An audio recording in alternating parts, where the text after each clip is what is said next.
yeah, man, I guess let's just get into this. For Okay. Luke, for those who don't know who you are, I guess like, can you give us a background, like who are you, where'd you cut your teeth, that kind of stuff. Yeah, yeah. Yeah, I mean, I grew up in Oregon, small town. At the time, it was probably about 10 to 12,000 people when I was growing up. I think when I graduated high school, it was like just under 30,000. Um, Went to church my whole life, grew up in a Christian family, and was always drawn to music from the get-go. I mean, I played the piano, I sang, I played the trumpet, I played the bass guitar, um, but I was fairly unsocial. And so I found myself quickly gravitating to the sound booth because, hey, it was a place where I didn't have to deal with people and I could just sit back there and do my thing and be a little bit musical and like, um, I don't know, for lack of better explanation, I could just hide a little bit. Um, and so that's kind of how I started getting involved in sound. And I mean, that was when I was like 12, 13, 14, probably.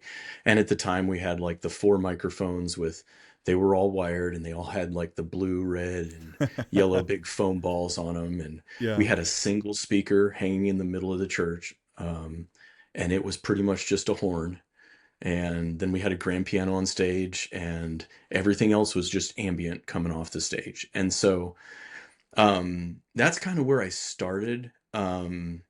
In high school, a buddy had a computer, a PC, and we started recording music in his garage. And the way that we did it was we would plug up headphones to the microphone jack on the back of the PC, and then basically use the headphones as the microphone to record into like Fruity Loops Mm. and stuff like that. And so slowly started getting I don't know, just getting the recording bug, and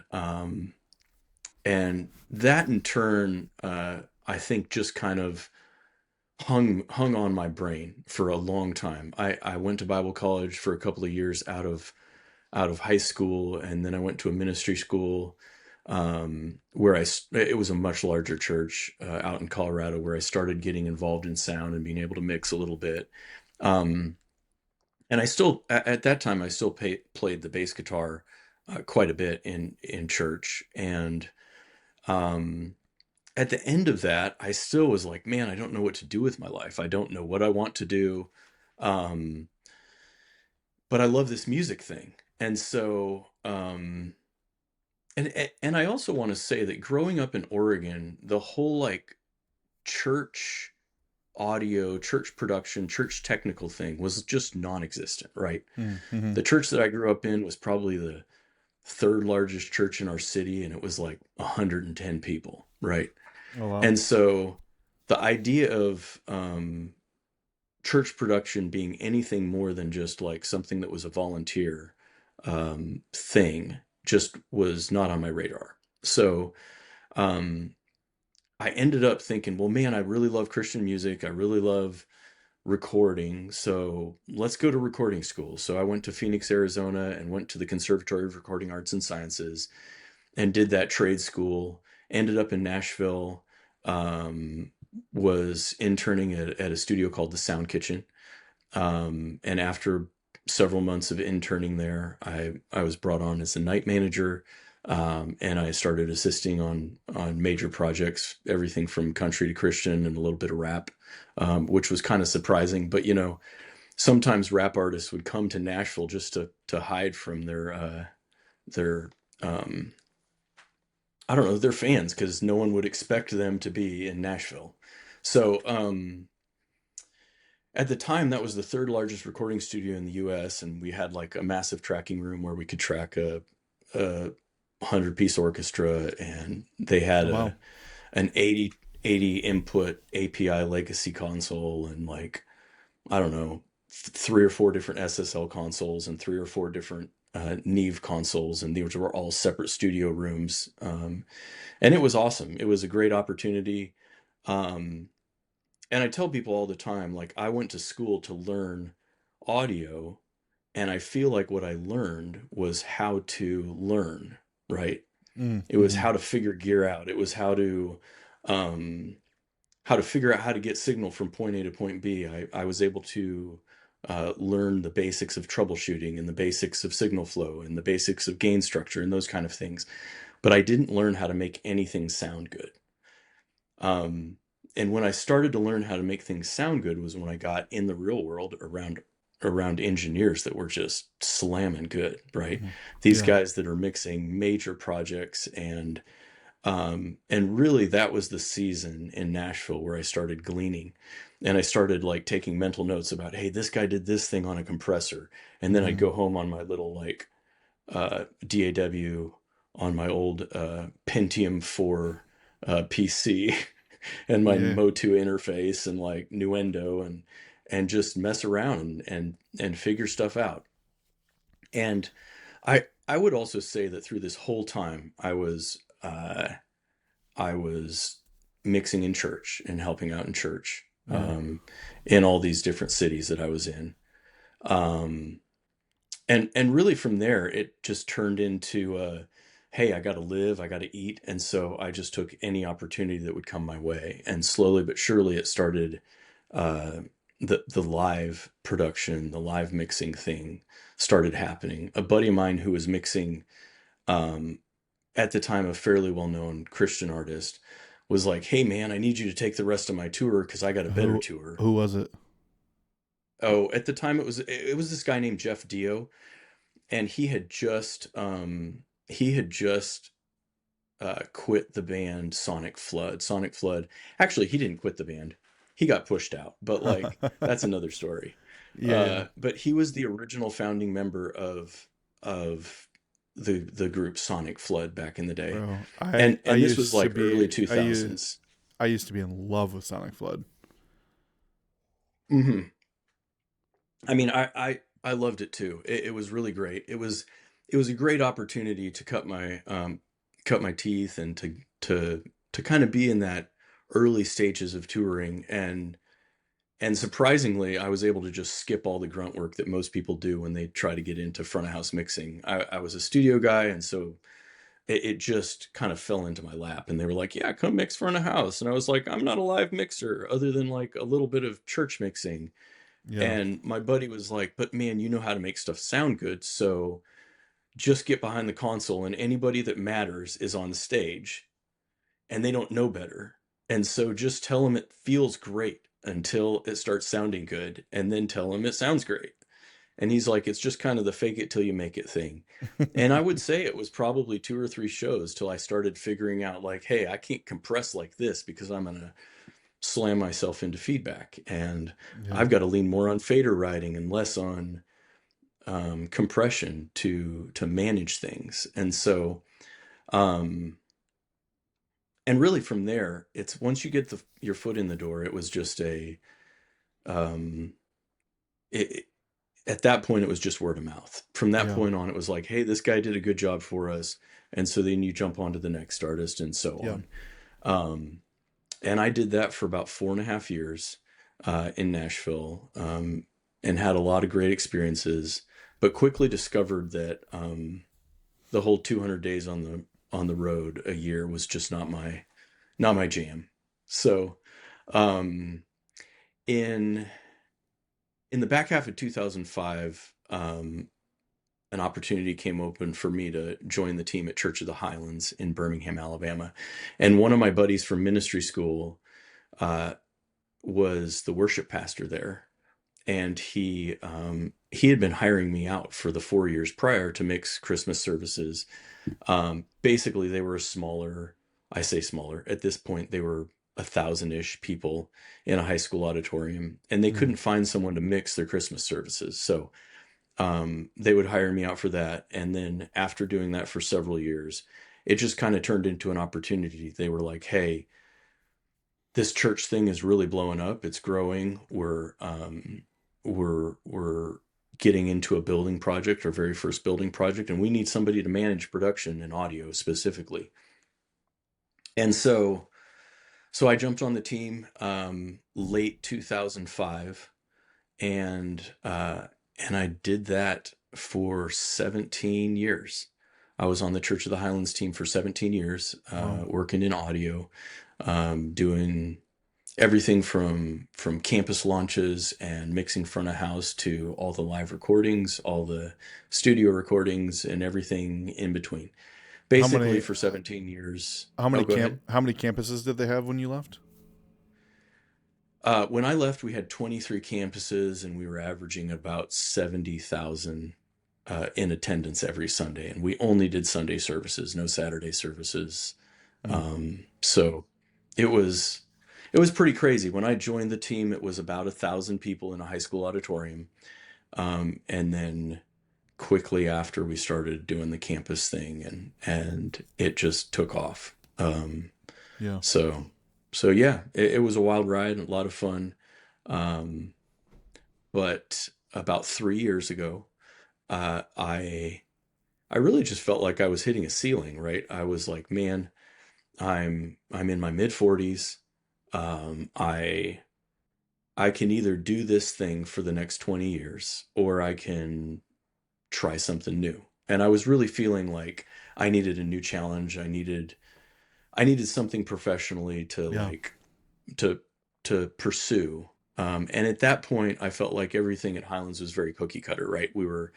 We had done a ton of campuses, and everything at that point was pretty much like plug and play. Like, hey, we've got our model down, and we were always refining it, of course. But Yeah. like, A lot of copy um, paste. yeah, exactly. And so I think, yeah, so I ended up, after interviewing with a handful of different integrators and manufacturers, um, I joined Paul Henderson and the team at VenueFlex, which at the time was uh, a software based, actually software and hardware based, um, immersive audio company that was focusing primarily on active acoustics. And so, um, I'm sure we'll get into this a little bit more in a little bit, but basically it's the idea of superimposing alternate acoustic environments Mm. on top of the one that you happen to be in. And so, I joined their team, specifically as the House of Worship uh, market Guru. development guy. So, uh, and I had several years of experience mixing with it, because we had installed that at the main campus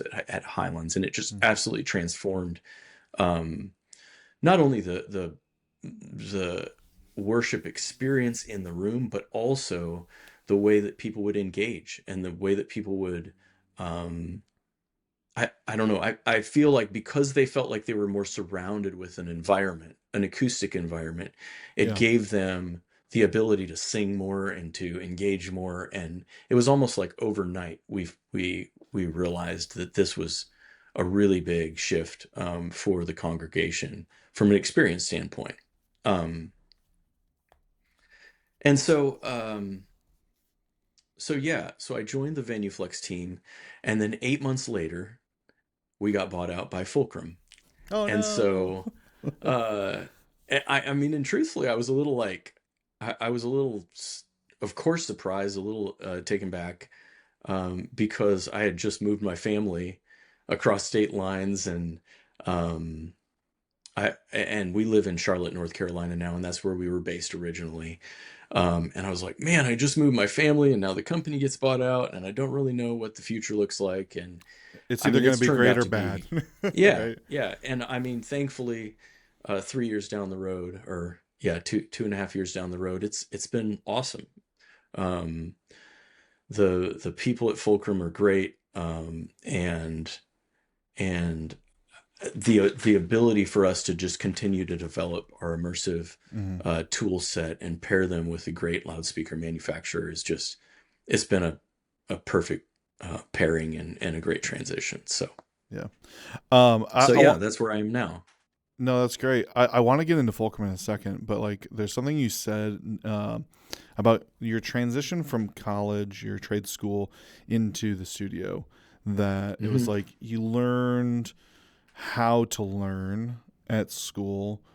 And you said a couple things about like how to troubleshoot and those kind of things. It's really interesting you say that, because the University of YouTube, I feel like, is that right. And it's Yeah. like we all have joked by calling it that, because I'm sure I'm not the first person saying that you've heard, but it's like you go to college in an art world to learn about, these great artists, but like you don't truly learn how to create that art until you get into the studio with one of these artists that have been doing it for a long time. And when you were like, I learned how to make things sound good once you got there and like were able to Yep. like learn with it. I think that that's something that a lot of people, especially in the house worship world, tend to miss is like, well, if I watch all these videos online, I can make things sound good. Well, all you're going to get from these videos is the tools to like learn how to make those things work that way. Hmm. But you have to get in there and you have to practice like with virtual sound checks and things Yep. where you can get in there and break things and learn how to make it sound good. Yeah. Yeah, when you said that, it was like, oh man, that's such a good like, breakdown of that. Yeah. So Oh, yeah. I mean, I think that, and it was kind of disappointing when I got out of school and I still couldn't make things sound any better than before, you know? I right, mean, maybe marginally better, but yeah, like, um, I think the expectation was going into school that, man, this is going to be my opportunity to really learn how the pros do it. yeah, And it's interesting, and I think the perception has changed a lot. But when I moved to Nashville, I sat down with the studio manager at the Sound Kitchen, and the very first question that he asked me was, "Hey, man, so where'd you go to school?" And I said, "Oh, I went to the conservatory." And he was like, "Great, we can continue." And I was like, "What does that mean?" And he was like, "Oh, well," and he named another uh, a, production school, and he said, a certain one in uh, the lower states of America. maybe so. Anyways, he named this other school, and he basically said, "Hey, if you would have said that school, I would have said, okay, hey, good, best of luck to you. You got to move on, basically." And he said, it's not because they don't know anything, Mm-hmm. but it's because they're told that they're the best of the best, and they buy into it. And so they get in the studio with a seasoned engineer who's got like Grammy Awards and CMT Awards and Yeah, all this stuff under their belt. And they start telling the guy how to do his job. And he's like, I just need you to shut up and like sit in the background, glean as much as you want, but just be a yes man for the engineer. It's your yeah, job, right? yeah, If he tells you to go get coffee or to like clean the toilet, you just do it, man. You don't you and so I mean, truthfully, um and I mean it's little things. Like I remember there was an engineer, Steve Marcantonio, and he's like a big mixer dude in the country world. I'm not sure if he's much in it anymore, but he for sure was in the early 2000s. And there was an artist that wanted uh, ribs from Beethoven's and wanted Starbucks coffee. And the guy was like, and right as I had taken their order and I was getting ready to walk out, and right as I walked out, Steve followed me out into the parking lot and said, hey, come here real quick. He's like, hey, just a tip. He's like, go get the food first, and on your way back, swing through the Starbucks drive-through. He's like, I can't tell you how many interns have got the coffee first and then the food, and when they get back with cold coffee, the artist is pissed off, and he's like, then the rest of my day is shot. And he's like, so I mean, it's just the little things, like thinking about the details about how can I take care of yeah. these people really well. Uh, and so those are some of the world experiences that you get. But I would also say, man, that's how I started learning how to sound good. You start taking care of the people that know how to do whatever it is you want to do, Mm-hmm. and then you get on their good side, and then they start, hey, come here, let me show you this or whatever. Or it gives you then the opportunity after everyone's left at the end of the night to say, hey, when you did this on the bass guitar, like, can you tell me about that a little bit more? Yeah, Like, how did that work? Um and yeah, so that's kind of because you want to that's talk kind to of how I cut my teeth. because you want to talk to people that you like. You want to teach people Yeah. that are Hmm. that are nice. Like ultimately, like I want to work with people that are good to work with, and Hmm. I want to work with people that are team players. Like ultimately. So Yeah. yeah, that totally makes sense.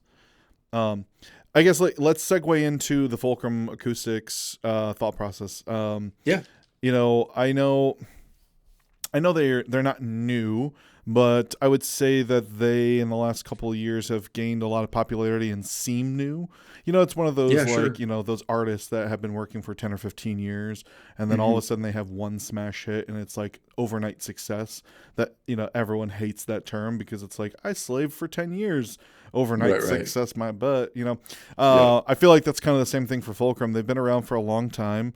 I don't know exactly how long. I've been installing and integrating them for at least a decade. Have loved them this entire time. They have just gotten better the longer that the company has gone on. But Yeah. kind of, you know, break down, you know, like what's kind of their philosophy. Who are they as a company? Um, yeah, what's that kind of stuff?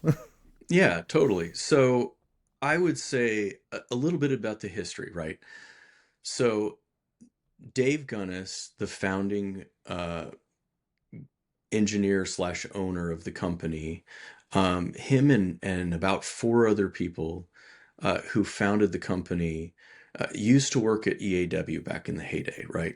Mm-hmm. Back when like the whole idea of beam steering and waveforming was really fresh and really new. And truthfully, Dave Gunnis is the one that invented that. Um, and it is what is now primarily used in uh, in EAW's beamforming technology. And it's also what we use in ours for the larger stadium boxes. But basically, the majority of them stayed on at EAW about 3 years after the large buyout happened. Gosh, this was probably close to 20 years ago. Mm-hmm. When EAW started shipping when they started shipping their manufacturing overseas to China, Mm-hmm. um, those engineers decided, man, this is not what we signed up for. And so Yeah. they ended up going elsewhere, working for other manufacturers, and kind of finding their own way. And then several years after leaving EAW, they kind of all got together and started Fulcrum. And the idea behind it was the market still needed a performance loudspeaker manufacturer that wasn't compromising their construction and and all of that by the manufacturing by shipping it Mm-hmm. overseas. And they realized that hey, we could still do this in the States. We could manufacture. The market needs somebody who is going to provide high quality at an accessible price. And so it started with those few engineers and has slowly but surely just grown. Yeah. Um, the manufacturing facility that Fulcrum is the old EAW manufacturing facility in rural Massachusetts. So That's so awesome. years and years later, they circled back around and ended up taking back over that manufacturing facility. Um, and and since then, really, the goal has just been, hey, provide high quality products that have just really, really um, quality, a dependable manufacturing control behind it. And really, we didn't feel like we could do that without maintaining the manufacturing in-house. And truthfully, there's only a few manufacturers that are still manufacturing in the U.S. Um, and we're very proud to be one of them. Um, and I would say from a uh, from a target market standpoint, House of Worship has not really been one of the key focuses of Fulcrum, uh, just because of the nature of the history, right? Mm-hmm. And so, really, for years and years and years, other than a handful of integrators that have been aware of Fulcrum, sporting and club has been the two primary um, markets that we have been in. Um, and like as far as as far as large format sporting venues, I mean, we did the Philadelphia Eagles Stadium. We're in the middle of doing the Houston Texans Stadium. Um, we've done the Rose Bowl out in Pasadena. We're in the San Francisco Giants Stadium in right on the bay there in San Francisco. We are in the Nationals Stadium in DC, and a handful of um, other great sporting venues. I was actually just a couple of weeks back touring all the Boston College facilities, all the basketball stadiums, the football stadiums, and all of those are Fulcrum. And then I would say if you go to Vegas, you'll find a ton of clubs that have Mm. Fulcrum because of the nature of the large format uh, subwoofers that we have available. Um, that market has really gravitated to us. Um, and then we have a good presence outside of the U.S. as well. A lot of stuff happening in South and Central America. Um, Quite a bit happening in Asia. We just opened Fulcrum Acoustic Japan, and so we're going to have a great distribution presence over there, Sweet. and we're really excited about that. I just spent a few weeks at the factory doing some training for both them and our new distributors down in Mexico City. So Sweet. it is very cool to see our products kind of branching out. And then I would also say that uh, with um, the house of worship market has recently started gravitating to cardioid boxes, or seeing the benefits of cardioid boxes. Yeah. And so I would say that because of that, Fulcrum has been brought up a lot in conversation. And we've been doing cardioid for a really, really long time. It just isn't until recently, by recently, I would say the past 8 to 10 years probably, that that it's really becoming more popular in the house of worship market. And and I think one of the special things about our cardioid technology is that it's passive, and so it doesn't require any additional loudspeaker drivers or amplifier channels, and therefore it makes it way more accessible to the house of worship market than maybe some of the other manufacturers that have to utilize additional amp channels and additional drivers, and Right. which really, really increases the cost of getting into that kind of technology. So, Yeah. Yeah. All right. I had to write this down because I'm terrible with words sometimes. You guys talk a lot about temporal equalization and pattern control. I've heard those mhm. terms from you guys a lot, and I'm gonna pretend like I know exactly what that means, and ask you to explain it for other engineers who might be new.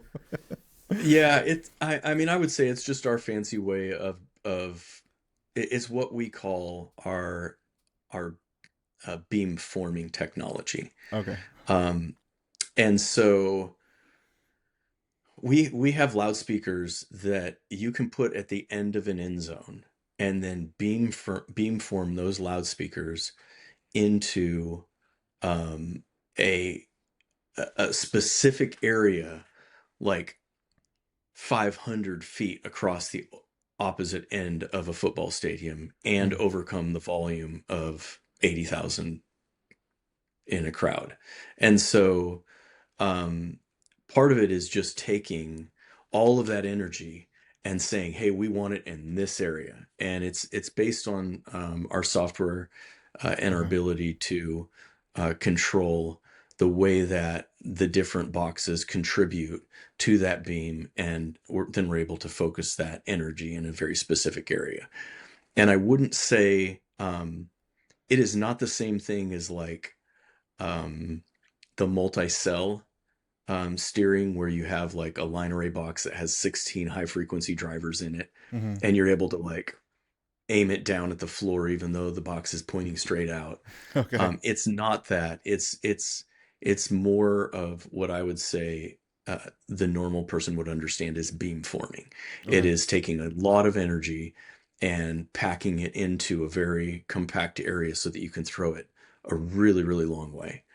Um, but we also use the same um, kind of software-based beamforming technology in the steering of our line arrays. So our FL283 line array and then our new constant curvature line arrays also utilize this technology to be able to combine energy and create a very even frequency spectrum across a seating plane based on your selected points, front to rear or whatever. Okay. Yeah, that totally makes more sense. I think you're right. Is like when you have to come up with, different terminology to have those things not be the same as someone else. Sometimes can get confusing. Well, with that being said, and just kind of everything we just kind of talked about with Fulcrum, like with how does Fulcrum's design approach benefit House of Worship specifically? Because I feel like we're really starting to hear their name in our circles like a lot more. Mm-hmm. Yep. Yeah, I think that one of the big benefits of and let's talk specifically about what we might call the point source loudspeaker, right? Yeah. It's not a line array. It's a single loudspeaker. Um, the majority of our boxes are dual concentric, which basically means that the high frequency driver is mounted right in the middle of the woofer, and Mm. therefore um, all of your energy, your full frequency spectrum from the bottom end of what that box can cover to the top end of what that box can cover from a frequency spectrum is all emitting at the exact same time. And therefore you don't have um, the frequency shift, the weird crossover thing that happens when you have a high frequency driver and a low frequency driver that are separated. Now, even though it's only like, I don't know, 10 or 12 inches apart, the Yeah. way that that energy appears at the listener and at different places in the audience um, tends to create phase cancellation and phase issues that are perceived as harshness, as man, that sounds a little funny in that particular frequency range. Um, and and so I think that's one of the main things that is really, really a benefit of Fulcrum. The other benefit is that you can pack a lot of punch into a much smaller box because you're not having to separate those drivers. Right. Um, and so, in turn, it it tends to be a little bit tighter in the low mids. Of course, a lot of this is also overcome through uh, the TQ or the temporal equalization that we use to perfect the frequency coverage and spectrum. So of a given box. So with every single loudspeaker that we have, there is a specific DSP preset that the engineering team has created and that pairs with every loudspeaker. And basically, the idea is that we want the voicing of every loudspeaker to be very similar, so that if you need a large format box to throw a really long way, but you also need a delay fill speaker that's much smaller, those boxes are going to be voiced very similarly. So when you deploy them and put that DSP preset in your processor or your amplifier, they are going to show up in your room very, very similar from a sonic standpoint. And then at that point, it makes the job um, of the commissioning engineer or whoever happens to be tuning it, whether it be someone from the factory or an integrator or Mm-hmm. uh, a system engineer, to be able to approach the system as a whole, as opposed to trying to then voice all the boxes to fit together. And you called that, what did you call that? Because I've always known that it's coaxial. Is that the same? Yep, Okay. yep. It is very much the same thing. Okay. But yeah, the coaxial idea is that the the horn or the high frequency driver is mounted right in the middle. Mm-hmm. Now, there are exceptions to that rule, like our DX series is a dual driver box. So if you get a DX15, the first 15-inch driver will have that that high frequency driver mounted in the middle of it. The second driver, of course, is going to be separated Okay. from it. But yeah. And is that going in the CC series as well? Like how, because you said point source specifically, so on your constant curvature box that just got released this year, Yep. what's different like about that box specifically, or is it very similar? Yeah. Yeah, so that box, and truthfully, that box is one of my favorite boxes to mix on right now. I'm just loving it. But it is our very first box that is not a coaxial product. It is a waveguide that is separated from the single 12-inch driver. And the nature of that, you really can't create a constant curvature style box or a line array style box without having that waveguide that seams the high frequencies between box A, B, C, D, and so on. And so it is our very first loudspeaker that is not a coaxial product. It is a waveguide and a woofer, but it is also still utilizing our TQ processing. Yeah, and that's using, and you're talking about the Medusa waveformer. Yep, in that one. Yep, exactly. Mm-hmm. Yeah. Yep. Yeah, the thing is and there's some sweet. pretty cool videos that explain how that works on the website.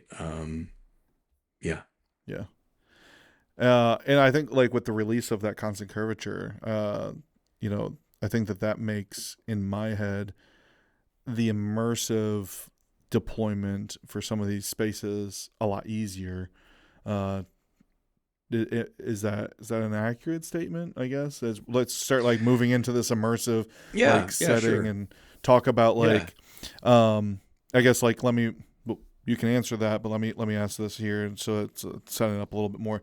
So obviously, immersive, I feel like is a bit of a weird term for what is actually happening, and I've heard you kind of say that too. Lots of people, Acoustics has theirs, D&B has theirs. What's the other one? Whatever the other one is, no one talks about it. There's a handful. I would say that for the most part, I would say D&B and L Acoustics and as of late Fulcrum are the three primary manufacturers that are having more success in that market. Of course, there's a handful of others that also do it and have been doing versions of it. But I would say, immersive is a difficult term, right? Yeah, because it's very it means different things to different people. But the way that I would describe it is there's basically there is several different technologies that make up what people call immersive. Yeah. And one of them is object-based mixing, which I would argue is less immersive and more spatial audio, right? It's placing sources in different places depending on where you happen to have loudspeakers to reproduce those sources. And then the other primary technology would be called active acoustics or virtual acoustics. And that I would say is more of an immersive technology because it's creating an acoustic field that is a cohesive acoustic field that is coming from you, from all around you based on the loudspeakers that are placed around you. And so I would say the combination of the two technologies, object-based mixing and active acoustics, is what people would call immersive audio. Okay. So and that makes more sense. So it's the container that those things live inside. Right. Yeah, absolutely. Can I put you on the spot? Do you by chance happen to have a Fulcrum 1 file that's immersive that you could share and kind of we were on a call a while back with a client of mine. And I felt like the explanation you gave about it was so good. And I kind of hope that like you could maybe share that and kind of show it, because like it's one of those things, like hearing it explained only kind of goes so far. And Yeah. it's like I've been a lot more involved, and I've been to Infocom, and I've been able to do a lot more. So it's like it's made more and more sense to me the more time has gone on. But Yeah. I feel like I run into the same question and the same like hurdles with most people, is like they don't fully understand it. Hmm. Why do I need so many speakers? Why are you trying to do this? Why is that not going to be like 500 times the cost of the PA that we were originally talking about, or that I have in my head type thought process? Yeah. And I would say, I'm trying to find a project here really quick. I would say that uh, for the most part, immersive projects, at least in our world, usually live at about 25 to 30% more than a traditional solution. Um, so so not terribly expensive compared to a traditional solution.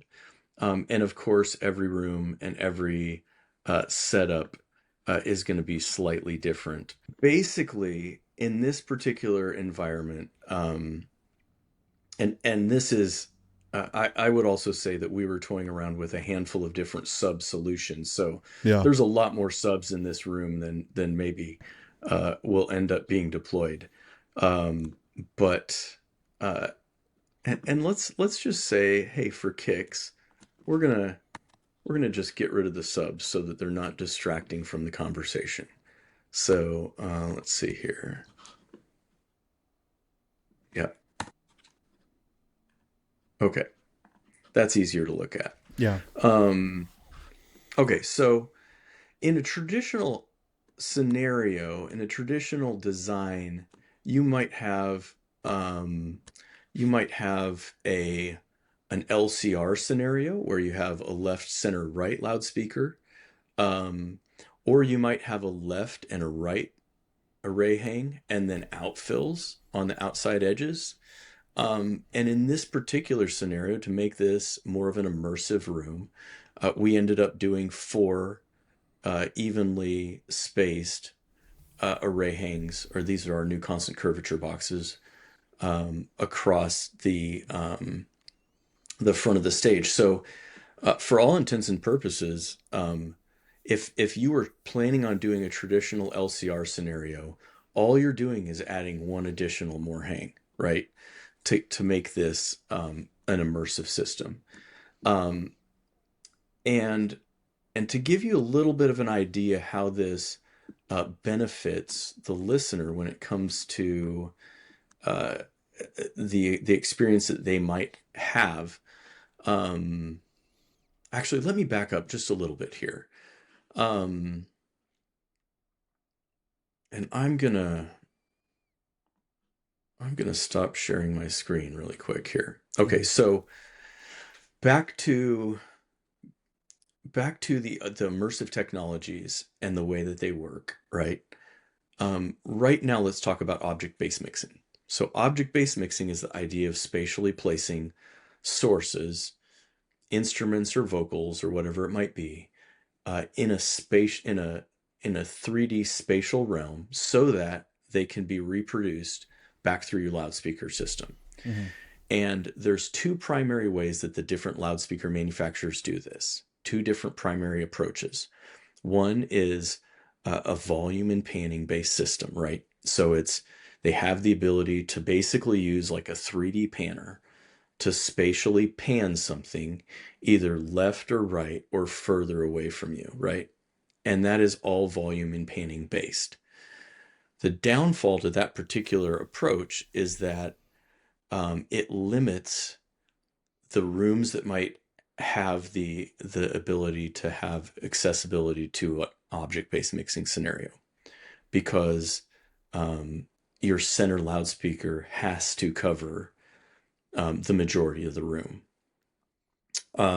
Just from a technical standpoint, you also need a lot more loudspeakers to be able to make that particular approach work well. Um, it's a great approach. It just has certain benefits and certain limitations, as do the other ways that people approach it. The secondary way that loudspeaker manufacturers approach the object-based mixing is in a volume, panning, and delay approach. And so the idea is you're adding in that delay factor, which now helps you utilize more of your loudspeakers to reproduce the energy of a given source. Um, and so there is a few major players that utilize that technology, and there's a few players that utilize just the volume and the panning approach. All right, so now I'm going to go back and I'm going to share my screen. So, uh, in a volume and panning only scenario, right? If I place a source right here, it is going to be primarily projected through this loudspeaker and probably not through this loudspeaker over here, and probably very little through these two loudspeakers. And the reason is because it's right up on top of that one loudspeaker, right? Mm-hmm. Um, the if you do the same thing in a volume, panning, and delay approach, this source right here is going to be projected through this loudspeaker, and this loudspeaker, and it's going to be perfectly timed based on its spatial position. Therefore, you're utilizing more of your loudspeakers to reproduce the energy of that particular source. Um, the benefit to that is if I'm sitting over here, I am going to be hearing a lead vocal that's placed on stage, probably primarily through this particular loudspeaker, but it's also going to come through this one a little bit to support the energy. And it's Mm. also going to come through this one a little bit to support the energy of that particular source. Um, but it is going to be delayed appropriately based on that position. So in a traditional loudspeaker setup, you might have, and we don't in this particular scenario, but you might have delay fill speakers halfway back, or if you happen to have a balcony or an under balcony scenario, you're going to have delay fill speakers back there.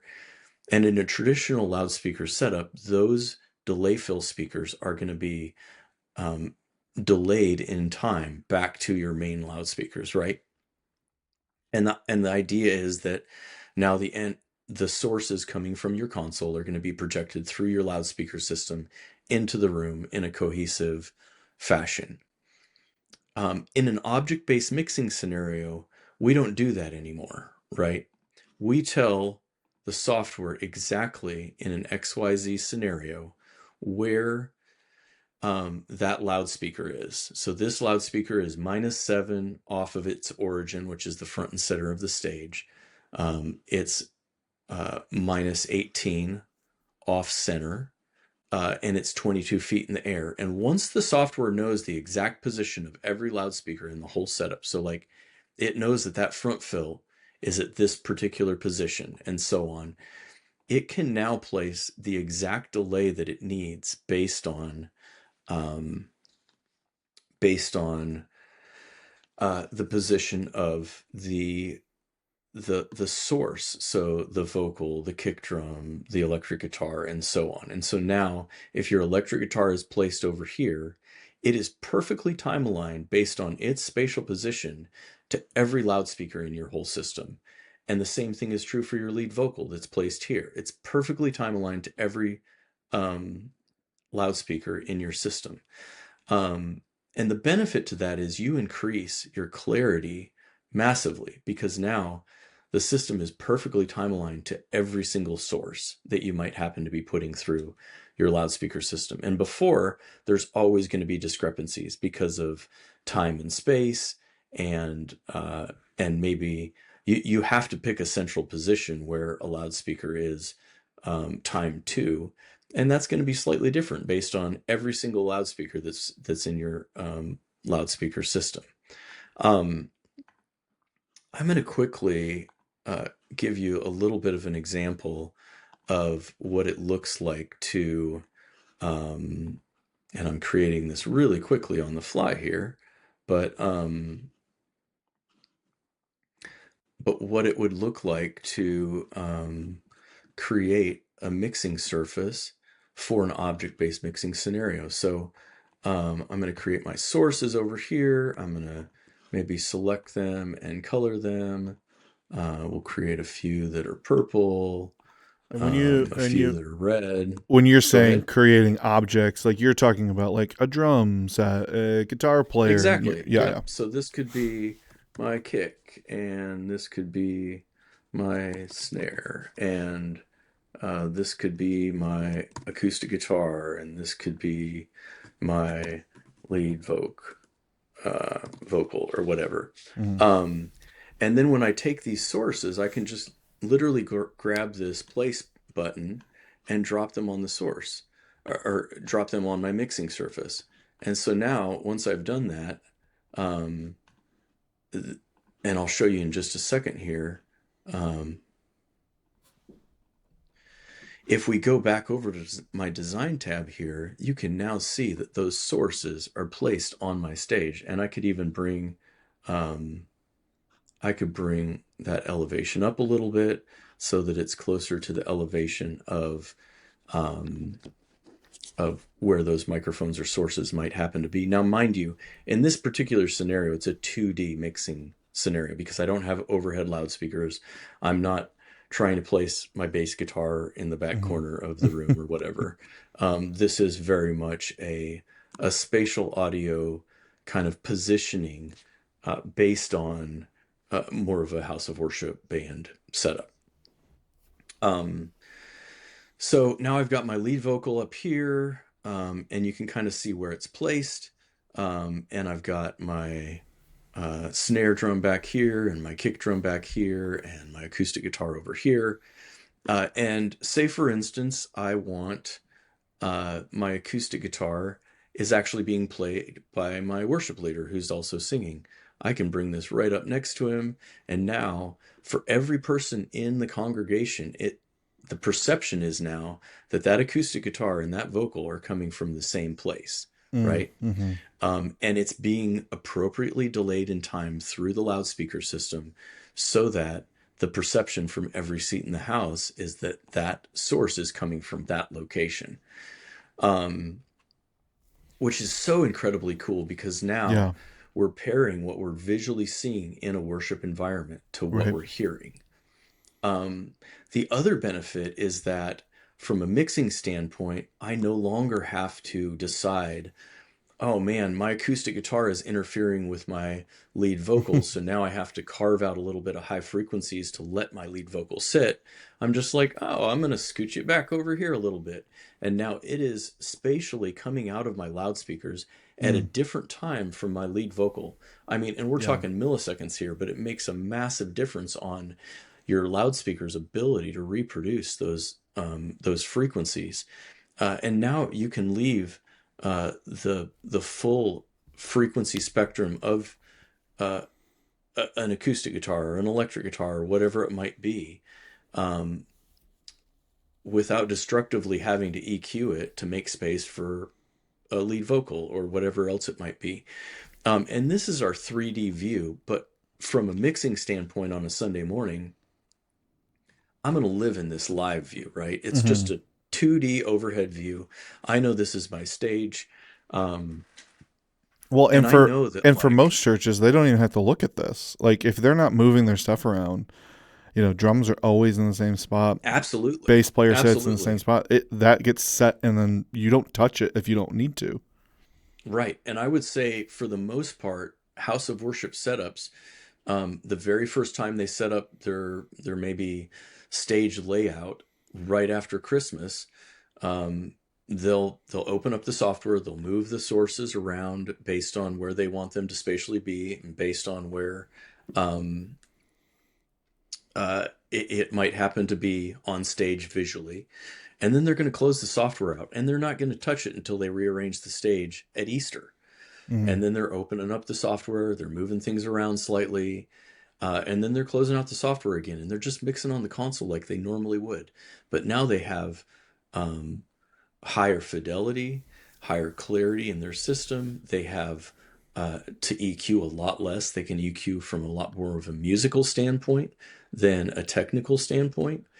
And truthfully, that opens up the door for a lot of volunteer mixers I was who just might gonna be say. musical but not technical to be able to have a lot more success behind the console than they would have previously, because now they can think about, oh man, that electric guitar is a little bright, and I'm going to approach it exactly the same way I would in my car. If Right. I was listening and something was too bright, I'm going to grab the high frequency EQ and I'm going to turn it down a little bit, right? And they can do that now. And know that their EQ is no longer affecting all the other sources Mm, like it would be if it was coming out of the stereo bus of their console. right. Yeah, Um, I was just say, like, is this going to make this easier for our untrained volunteers? Are we going to be able to grab random people out of the pews and put them behind the console easier with this, and get a better I, result? I think as long as those people are musical in nature, Okay. absolutely. I mean, I think that there still has to be, if we're trying to mix music, you have to be, as a human being, you have to be inherently musical, right? Hmm. Um, I when I was at Highlands, I had a guy who uh, was super technical, but just didn't have a musical ear, and he knew how to make things work. And so we ended up putting him at a campus, a portable campus, set up, tear down. They would load in and load out every Sunday morning, and he could hook everything up and make everything work, but he just didn't have a musical ear. Yeah. And so we paired him with um, a guy who wasn't very technical, but had a musical ear that could EQ and push faders. And like the pair of them created an incredible worship experience for people because each of them had their own strengths. And so I would say this is going to give you the ability to pull your bass player off stage who might not be playing bass on a given Sunday, but might be curious about mixing. Yeah. And they're going to have a lot more success because they're musical, right? And they can push faders musically and they can EQ musically, but they might not have the years and years of technical experience to understand that if I EQ this way, it's going to affect this differently, and so on. Um, I guess that's a long way of saying yes, it will make it easier No, and that's more good. accessible. No, that's great. So, um, and then So, I would also say, oh, go ahead. no, no, go ahead. No, I was going to transition to something different, but go ahead. Yeah, I was going to say, if you happen to have a really technical mixer and you want to create an awesome experience for, I don't know, a Christmas service where you have stage designs and set changes and blah, blah, blah, we also have a built-in sequence and cue-based automation system Yeah, yeah. um, that you can deploy to rearrange your stage based on what's happening musically, um, and uh, and let's see here, and I'll And you said that there's a Stream Deck control for this as well. well, we have a MIDI based control. We are accessible to be controlled via MIDI cues and also OSC command. Okay. So if you have an Allen and Heath Avantis console, like we do up at the factory with in our immersive demo space there, um, I have my snapshots on the console, recalling cues Hmm. for individual songs. And in that scenario, we're recalling a jam band for one and then a string section for the next one. So those sources are moving around quite a bit. But I can even set my fade times. Let's see here. And But then maybe, for churches that are doing plays during like Christmas yep, time or Easter time, absolutely. going between worship band and performance, back and Yep. forth. And it gives you the ability to then say, hey, like I've got my Stream Deck set up to cue my lighting console and Hmm. my snapshot on my audio console. And then it's also controlling this so that when you fire Yeah. your snapshot on your console, you're now moving your sources. And I could, let's see here. Yeah, you can I could, I delay could, them. yeah, I can set up a follow trigger on these guys. And I could even set up, a delay so that this guy is, oh, let's see here. Um, this guy is going to delay for 2 seconds before it fires. So when I fire this first snapshot, um, it's going to go instantaneously because there's no fade, there's no delay. But once this one finishes, this Q2 is going to follow. Mm. It's going to be on a 2 second fade time. And then Q3 is going to wait for 2 seconds before it fires its 3 second fade time. So if I fire this, it's going to slowly but surely go. And now it's going to be in that holding pattern until it goes. And it's going to move to my next position. And this is super, super handy when it comes to uh, creating really interactive musicals for Christmas or Easter, Yeah. or whatever it might be, whatever you can do creatively. And Yeah. I mean, you don't have to use it, right? It's just there if you happen to want to. Yeah. Yeah, and I know we've So, talked about a lot of different options with like, there's some third party hardware and software that you can put on Pastor so as he walks around, it'll track yep, him and stuff like that to, always make that feel yeah, right, which is cool. Um, yeah. We have our integration with Black Tracks, which is it's a infrared belt tracking system that will yeah. track performers or pastors or whatever around the stage. Um, I would say the jury's still out on whether that is beneficial Hmm. in the message portion of the service. Some people love it. Some people think it's a little distracting. Um, so yeah. Um, and also, normally I show my source labels so you can see what things are Yeah, and which is so on. nice. Um, So I want so to I want to move into another portion of the immersive conversation. I think that there's a lot to this portion, so I think I'm just gonna kind of like preemptively like say a bunch of things right now and then let you kind of yeah, respond to it. So, um, I've heard a lot of people say that this is the future, and you were recently on the Churchfront podcast, and you had made a comment about and you can talk about the comment that you made about the 43-inch TV and how expensive it used to be, and they made a comment at the end when they were kind of wrapping up to kind of summarize that I feel like I wanted to push back on and talk to you about because it was your hmm comment.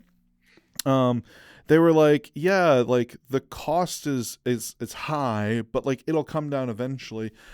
I've never really seen Pro AV come down in cost. And most of what I've seen over my lifetime, and this is kind of like, let me throw it out there to you. You throw it back if you feel like I'm hmm wrong here. yeah, Is like you made a comment about when you were growing up and getting into audio, you had one speaker in the center of the room. hmm I grew up with two speakers. And now my kids are growing up with two hangs of eight speakers. And so the cost of like, we went from one speaker to 16, and some of these bigger churches are even more than that. right, Um, right, Amplification channels go up on that, the amount of boxes, which means so the cost of Pro AV, specifically if we just narrow it down to speaker systems, hmm has gone up and gone up and gone up and gone up. An affordable level maybe per box isn't as expensive. Maybe like there's that, but like when we're talking about immersive, I get that this feels like the next rendition of that mono speaker to stereo to line array. Like hmm it feels like object based mixing is now like that next like rendition of like we're sculpting our audio experience and what will become the new normal. That feels like that's the next step. Am I wrong for sure, feeling like that? And can you kind of talk? I like I said a couple things there. If you want to kind of start talking to it yeah. all, that would be great. So I think from the yeah, my comment was that back in 2012, I bought a flat screen TV. It actually wasn't flat; it was one of those Samsung Curve TVs. Anyways, I think I spent like $600 on it or something like that. But at the time, um, the 4K TVs had just come out, and they were like 8 grand or something like that for like a 40-inch TV. And my thought, just to myself, was that is insane. No one will ever spend that. Like, it's just that'll never become practical, right? And now I can go out to Walmart and I can buy a 40-inch TV that's 4K for like $189 or whatever, maybe even less. And my point was that 6, 8 years ago, immersive audio, object based mixing was brought to the market, and it was we were told, man, this is only for the elite, right? Yeah. This is for the people that have like $3 million to spend on a PA. Um, You're seeing it at and like Disney World and stuff like that. yeah, yeah, yeah. I mean, this is for Broadway. This is for Yeah. like big Broadway shows and like no one else. And so my point was that, hey, it is now accessible, right? Yeah. Like it still might be more than a traditional sound system, Yeah. depending on your setup and depending on the environment. But like that doesn't mean that it's out of reach anymore, right? Right. Um, so I would say in that way, it has come down in cost, right? But I don't see it coming down in cost more in the future. Yeah. I think it will probably live at about that 30-ish% increase to a traditional stereo PA system, depending on what you happen to want for your particular environment. Um, but I agree with you. Like pro audio is not getting less expensive as the days go on. Um, but I think that technology that was so expensive is now less expensive, right? Right. So Yeah. like if I wanted to buy a really awesome line array 5 years ago that had just come out, like I can probably now buy that particular line array for less money than when it first came out. Yeah. And therefore it's going to be less expensive than the technology that came out right now. But like if I want to buy what's coming out right now, it's not going to be less expensive than that line array that was brand new 5 years ago. So Right. I think it's a both and thing, Right. but my point was that immersive audio, object-based mixing, active acoustics, it is accessible now. Um, and people should consider it. I think it is where audio is going, and I guess I'm here to say like it is the new frontier. It is the next thing. It Yeah. is us going from mono to stereo. Yeah. Um, so And I will I don't tell know if I I touched on all of your answers or whatever, no, but you totally yeah. did. I mean, I will tell you, like I've heard a bunch. Your room at Infocom this past year in 2025 was probably the Hmm. most like dialed in I think I've heard the system with that, and some of that was because of the new products you guys had out that you were demoing Yeah, those yeah. as well, so it was kind of like a double whammy. Because that CC box, man, you said is your favorite box mixing right now. I will tell you, I'm still raving about it, and one was Infocom Yeah. like 6 months ago. um yeah, super excited about it, and I think it's worth the investment. It's that idea of, like you said, mono to stereo, and then like I said, even to a line array system, is like, could we cover a space with some really big point source speakers? Well, yeah, Hmm. we could. Is that the type of audio forming and coverage that we want? Well, maybe not. That's why line arrays exist, right? Because they Hmm. give us that type of control. And then we live into these new worlds now where with object based mixing, like what kind of control do we want, right? It's kind of just adding in. And I feel like comparing it to like cars is probably better than it is like to technology, because it's like, you know, a Suburban 10 years ago cost less than it does now, but Right. there's also 7 versions of a Suburban you can get. And do you want heated seats? Do you want a heated steering Hmm. wheel? Do you want, you know what I'm saying? Like you have all these features that make Yeah. things more controllable and ease of use, and the experience is different, Hmm. in, a Yukon Denali versus like an SLE, right? Both still great vehicles, both do a lot of things, but like that's kind of the way I kind of see this a little bit Yeah. more. Yeah. I mean, and to the point that I just made, like if you wanted to buy that 10-year-old Suburban right now, it would be less expensive than when it came out 10 Right. years ago, Yeah, right? exactly. Yeah. So, Yeah. I'm just gonna scroll through. We've been kind of talking a lot longer than I thought we would. There's just so much here. I just want to make sure I'm not missing anything from my notes. Um, Yeah, dude, we should just have another podcast about this whole thing. I think Let's let's do just. it. I think if let's just wrap up and let me rapid fire a couple questions to you as we wrap up. Okay. Favorite console to mix on?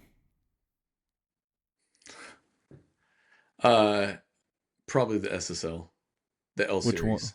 Okay. I mean, it doesn't matter. Yeah. They're all great. I mean and I would too say that like because of my studio background, Yeah. the EQs and the compressors just do what I want them to do. It's like it's like a muscle for me. Like I know that when I do this on the E series EQ, it's going to do this exactly. Yeah. Um, and it's that I would say it kind of stinks because it's an incredibly expensive console and Right. not very accessible. I would say I am more than happy though to mix on a I mean, I was just on an Allen and Heath Avantis this last week, and it was great. Great Dude, console. no, you don't have to say it to me. I get it. What's your go-to reference? What's your go-to reference track when you're calibrating a system?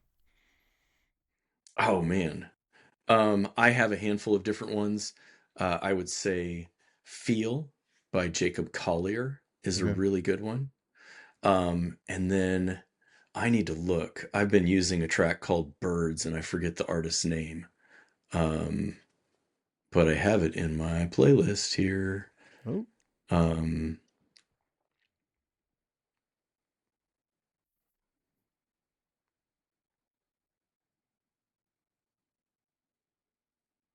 oh man, where'd it go?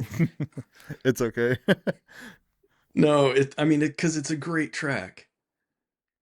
Maybe you can text it to me and I'll put it in the description.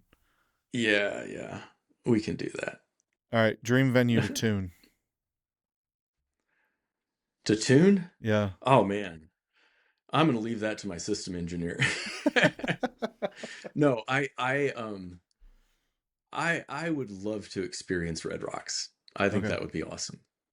You Okay. know, there's something incredible about outdoor Yeah. shows, I've always but wanted to go there too. I see pictures of people posting there all the time, and mhm. it does look super cool. Yeah, And then two pieces of advice: one to church techs getting started, and then the other piece of advice. We do this on the wrap up of every podcast we do. Any piece of advice you want to give, it doesn't have to be audio related. It could be like cut your crust off your peanut butter and jelly sandwich if you want. So one piece of random advice and one piece of advice to church techs getting started. yeah. To church techs getting started, I would say just understand that we're all here for the same goal, right? This is not a hey, I get to do this because this is my creative outlet. Somebody once told me um, audio engineers, mixers are in the service industry, right? We're here to serve. We're here to serve the vision of the church. We're here to serve the vision of the worship pastor. We're here to serve the vision of the team, maybe the vision of the song. And 99% of the time, we're not the one that is dictating what that is, right? When I was touring, I was serving the vision of the band, right? I'm not going to go in and mix a New Orleans blues rock band and put a country music snare drum on top of it. I'm just not, right? And so serve the vision of the house that you're in. If your pastor says it's too loud, turn it down, Mm-hmm. If your worship leader says he needs more vocal, turn it up, like uh I one of the things that I always did was I asked the worship leader, the worship pastor, or whoever was ultimately responsible for the worship experience, hey, if you get a chance during rehearsal, come hang out with me at front of house and just like give me any feedback you got. Because even if they're non musical, they have perception, they have feel, they have God given ability to perceive maybe something that I'm just unaware of because I'm head down in the console trying to make my snare drum sound great. Yeah. Um, and and just be open minded, take feedback, get better. Don't be closed off. be a learner. Yeah, Um, that's and good. then random piece of advice. Oh man. um, It's gonna be hard to follow that the other piece of man, advice up. spend more time without technology. Ooh, that's good. Like lately I have been just driving. Everywhere I go, I just drive with in just complete silence. And I've actually been doing that a lot more lately too. and I just feel like my mind, I'm remembering things that I should have done. My mind is starting to become creative again Hmm. in ways that it hasn't been in a long time. Um, and just in every area of life.